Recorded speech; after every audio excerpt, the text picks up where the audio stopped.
Thank you. Thanks for coming to my talk about collaborative SNARKs in halo2. And halo2 here is a zero-knowledge proof system. It's not the video game. So I think my talk will be the first of several in this session about programmable cryptography. And basically, programmable cryptography is a way to enable very expressive programs to be verified cheaply on-chain. So you may have heard of this primitive called zero-knowledge SNARKs or zero-knowledge proofs. This is what's underlying all ZK rollups.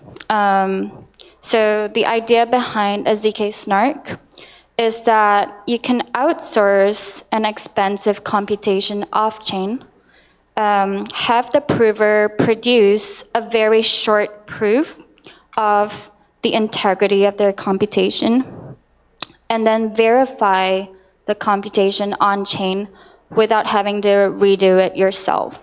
And this is how ZK rollups work. So now a collaborative ZK SNARK introduces a multi-party element into the ZK SNARK.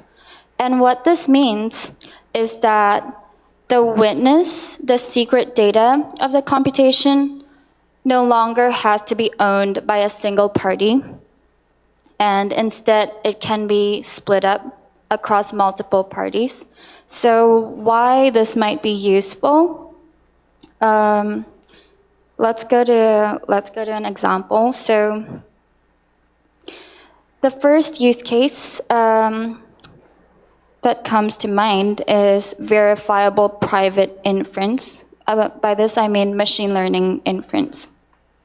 So imagine a use case where one party has inputs to a model that they want to keep private. For example, it's data about people's healthcare records, or it's like a trade that you want to make and you don't want to reveal to your counterparty.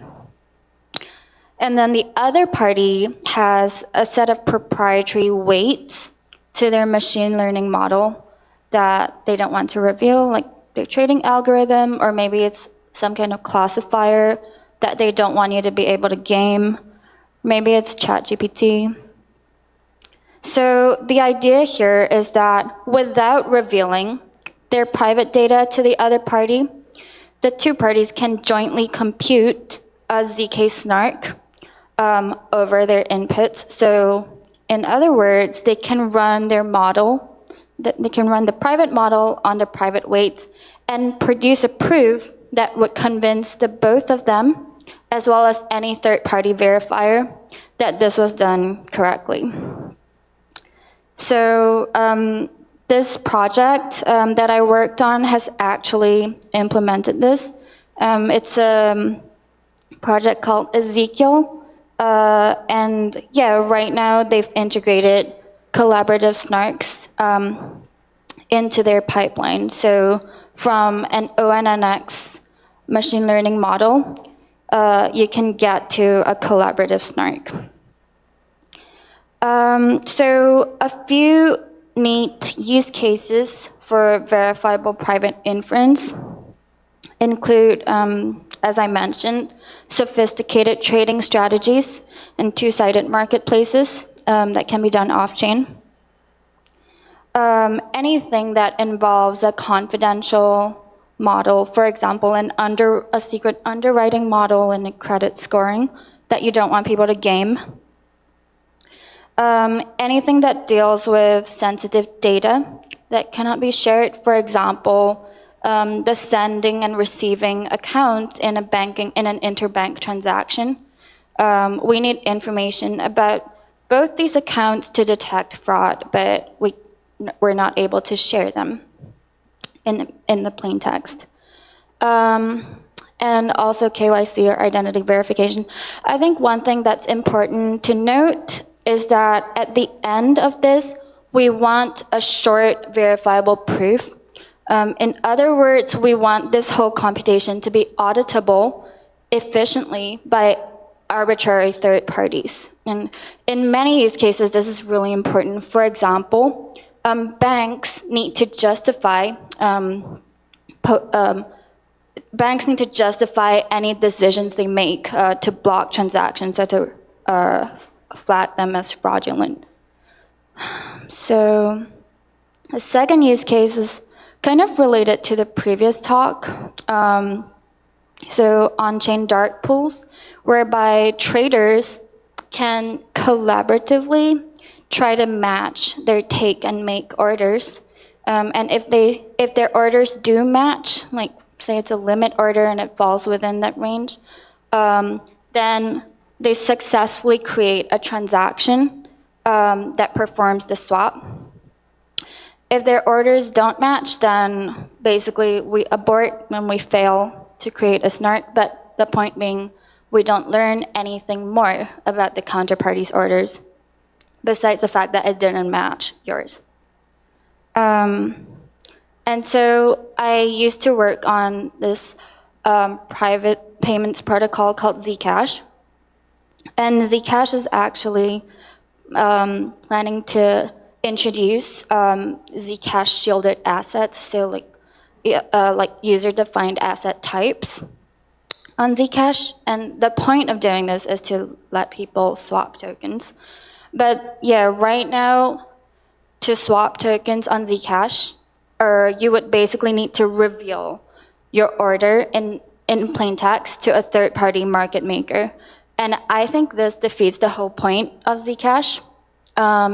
And yeah, I think, well, this project I'm presenting today was already written in halo2, the proof system, which happens to be what the Zcash circuits are written in. So a really cool project, I think, would be to integrate collaborative SNARKs in Zcash and enable privacy-preserving asset swaps. And this is what is already done by a protocol called Renegade. So for the rest of this talk, I'm going to walk you through basically the back end and what is involved in adapting a ZK snark proof system into a multiplayer collaborative snark proof system. So if you're not familiar already with the internals of ZK snarks, I would not worry about it. In this short time, all I hope to communicate is some kind of intuition and to point out to you maybe some future work areas for improvement if you're interested. So yeah, basically we can understand the backend proof system in 3 modular components. And I want to give you sort of a preview of how the API looks like right now. So in the setup, we basically define which values are owned by party 0 and which values are owned by party 1. So I've only implemented this for 2 parties. And then the interface looks really similar for parties 0 and 1. So party 0 would basically declare the values that they know. And the values that they don't know, they just put unknown. And then party 1 does the complementary thing. And then behind the scenes we're just secret sharing the values that we do know, and then secret sharing 0 for the values that we don't know. It's pretty straightforward. So yeah, I guess concretely, these values are laid out as a matrix, and each matrix contains a value in a finite field. And these values in the finite field are what we are secret sharing. So yeah, basically what it means to secret share is to more or less do a one-time pad with a random masking value. So let's say party 0 is trying to share the value A, and this is an element in a finite field. What they can do they want to end up with this tuple A0, A1, that both A0 and A1 look completely random. These are the secret shares. So A0 is just a random mask that party 0 picks. And then A1 is, you can think of like a one-time pad of A plus A0. Yeah, and then, so now you have two completely random looking secret shares. And later on, if you want to reconstruct the original value, you simply have to add them together. So this is called additive secret sharing. It's one of many schemes for multi-party computation. And for our particular use case, working over a finite field, this is one of the more efficient ways to secret share values. So now we're working over this matrix of values, and we're putting basically constraints on them in the form of addition and multiplication operations. So yeah, you could visualize them as an arithmetic circuit as well. And the nice thing about addition in additive secret sharing is that it comes for free. By free, I mean that each party can do it fully locally. So you can see here that the secret sharing of A plus B can be separated very nicely into party 0 and party 1's shares of A plus B. And so to open the final sum, they just need to add together their partial secret shared sums. So this is really nice. What is less nice is multiplication. Multiplication, basically, if you naively try to add the products, the secret shared products, you're gonna get a bunch of cross terms. And yeah, to get rid of these cross terms, what we need to do is interact with the other party. So this is a trick called Beaver's triples that uses pre-processing step to generate a bunch of XYZ tuples such that X times Y equals Z. And then we're going to use them cleverly to construct these secret shared values which cancel out the cross terms. That's the high level intuition. But you can see that each party needs to open these new values, and that is the step of interaction that is introduced. Yeah, and so when we're talking about the efficiency of an MPC protocol, what we mean is the amount of interaction needed. So the efficiency of an MPC protocol is proportional to the number of multiplication operations it needs. And yeah, this is something also very different from zero-knowledge proofs, which are completely non-interactive. So we can move on as usual. Now that we have addition and multiplication, we can move on with the normal constraints in the circuit over secret shared elements. And I wouldn't worry too much about the details of these constraints. Really, what they're doing is enforcing arbitrary relations that are chosen in the circuit definition. So, for example, enforcing that this neural net was run correctly, or that your age is over 18, whatever, like NP statement. So I think something interesting that did emerge from my implementation is the fact that the realization that is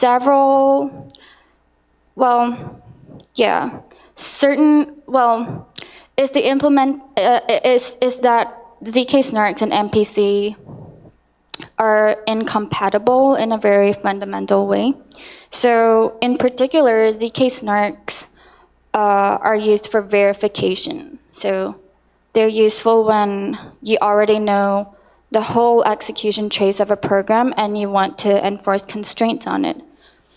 On the other hand, MPC is useful for computation when you don't know the output of a program and you're trying to compute it with your counterparty together. So what this means is that several tricks that we use to speed up computation in ZK-SNARKs do not carry over into MPC.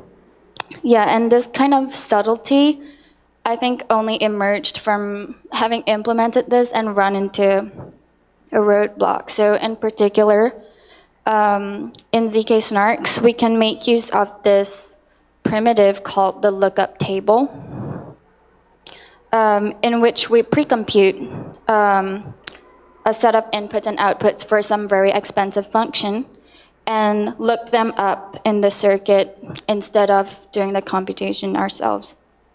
Now, this involves, in witness generation, this involves comparing the values in your input to each value in the table. So if you knew the values in your input, this would be a simple ON or better comparison. The problem now is our input values are secret shared. And so it is not, so basically we have to do the comparison in MPC. And a comparison in MPC, as far as I know, would require some kind of Boolean decomposition. So yeah, I think this was an important insight, and potentially, yeah, from these sorts of problems could arise interesting research questions of whether we could find alternative primitives that are MPC friendly, that we can use as drop-ins in collaborative SNARKs. So we're done basically with the first part of the proof system. This is called arithmetization, and it's basically us secret sharing our values, doing a bunch of addition and multiplication gates on them, and also introducing other constraints such as lookup constraints. The next part of our proof system is this interactive protocol between the prover and the verifier. So this is a series of interactions that allows the verifier to efficiently check that the constraint has been properly enforced on the values in the circuit. And so I think what's interesting here is that like this seems like really scary operations over polynomials, evaluations, commitments. But if we look closely, the operations underlying this are all linear. And so we can absolutely do them just with additions and multiplications. So it's really not a problem.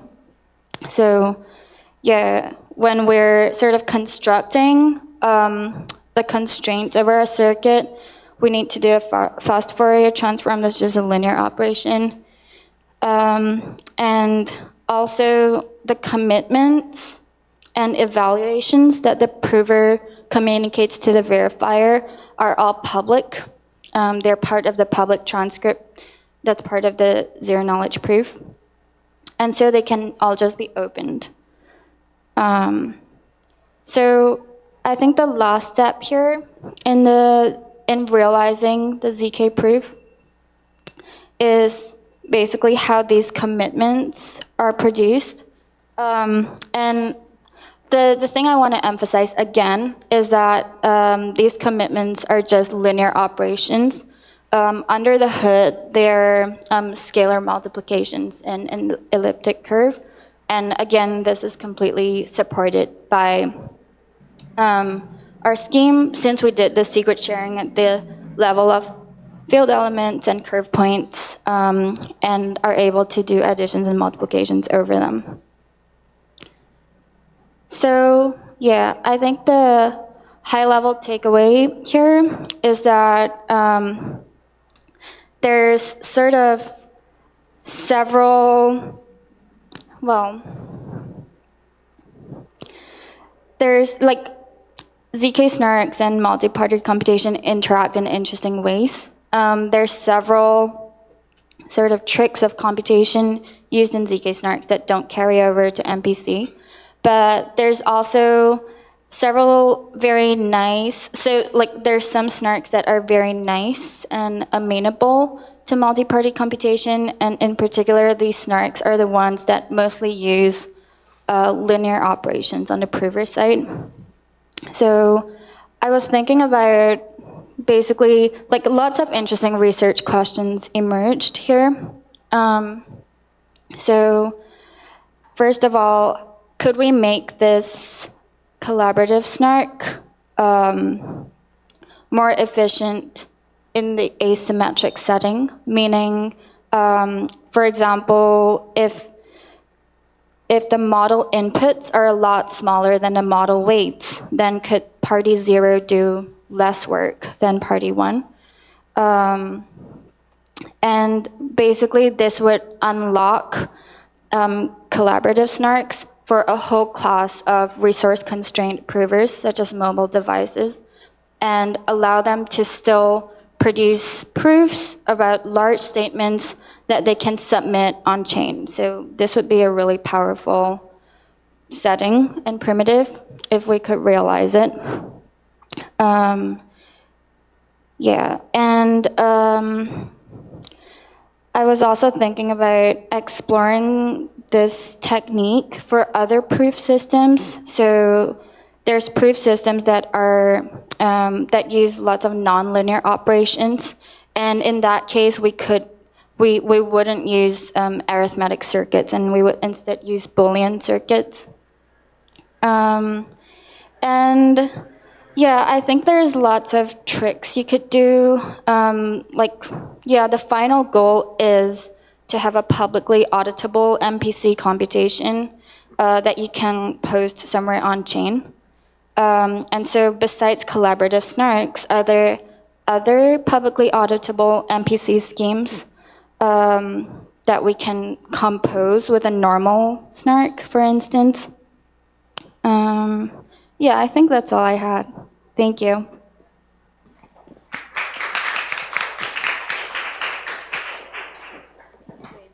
Yeah. How much time? I think you have about like 5 minutes for Q&A. Okay. Yeah. So they're open to Q&A. Does anyone has any questions? There. Hey, Bo.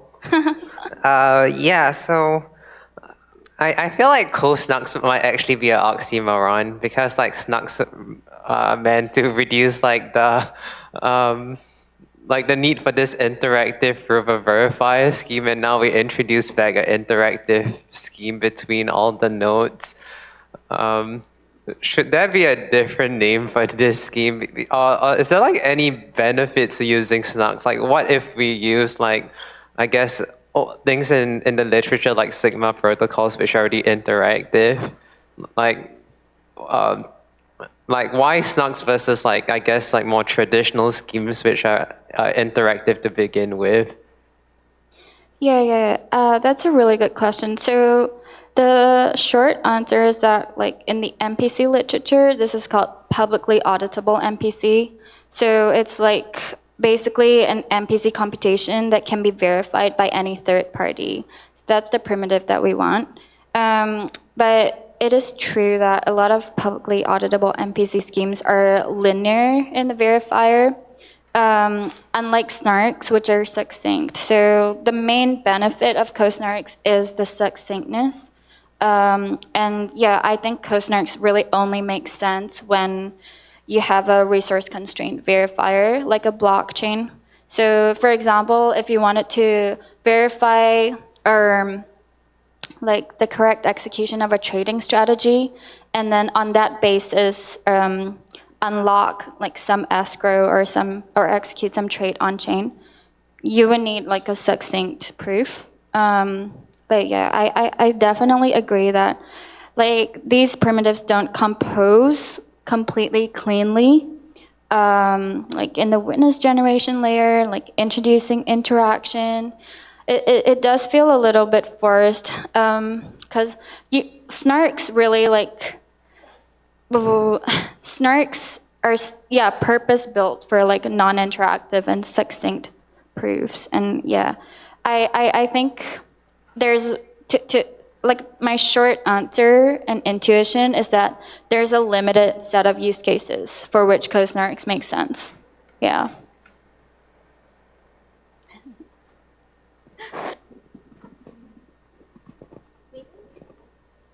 Okay, yeah, one more. Here, he needs the microphone.